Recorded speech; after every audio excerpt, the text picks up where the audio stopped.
in my 20s, I remember carrying around this lingering feeling that I needed a mentor. I needed somebody who wasn't a teacher or a parent or a boss or an instructor or a brother or even a friend, but this sort of magical, endlessly wise figure who would know just what to say, would be able to coach me through, tough decisions that I was trying to make and help me with direction, help me not make bad decisions. Now, I'm nearly 33, and I can safely say that I've never found that person. And I don't think I ever will, because the problem is that my definition of what a mentor is, as this all-seeing Jedi-like figure, almost certainly doesn't exist.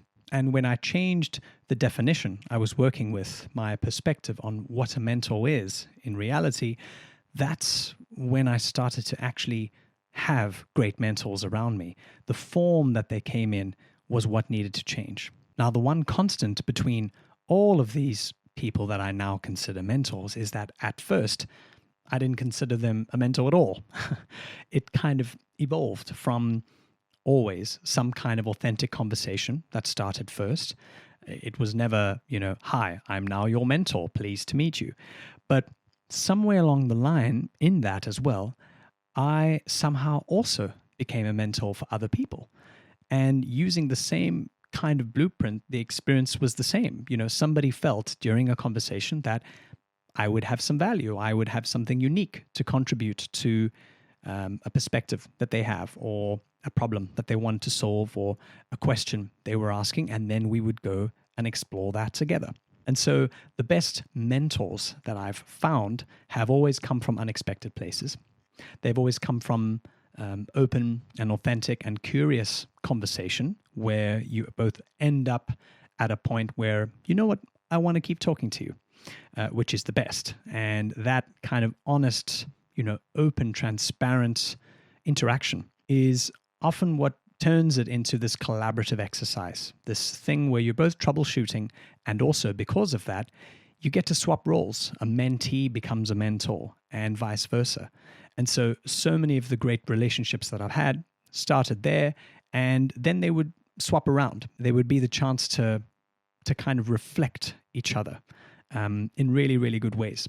So mentoring really is a collaborative exercise. It's not, an expert from on high being able to show you the way, but rather it's an exchange, an interaction, something that happens between people, which is also why, for me, the very best mentoring relationships I've had is when I was able to swap roles and I was able to then offer my ability to coach that person, my perspective on something that they brought up.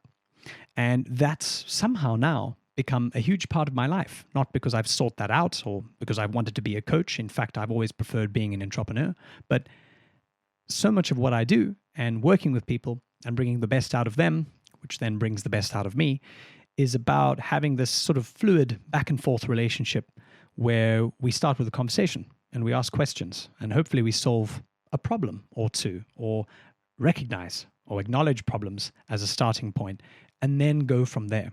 So the ability to kind of go back and forth and be each other's sounding board has given me the greatest amount of value and perspective and insight, and a sort of a softness inside as well. And also the ability to listen. It's taught me a lot about listening, and how much better I could be at listening when I don't talk. So I hope that was valuable to think or rethink the idea of a mentor, because when I was young and stupid, I used to think of a mentor as the Yoda, right? The kind of the person who would show me the way, but rather the best way to be shown the way is to be able to be of similar service to somebody else. And it's in those relationships, it's in those exchanges, those fair exchanges, that the magic really happens and the knowledge really comes through.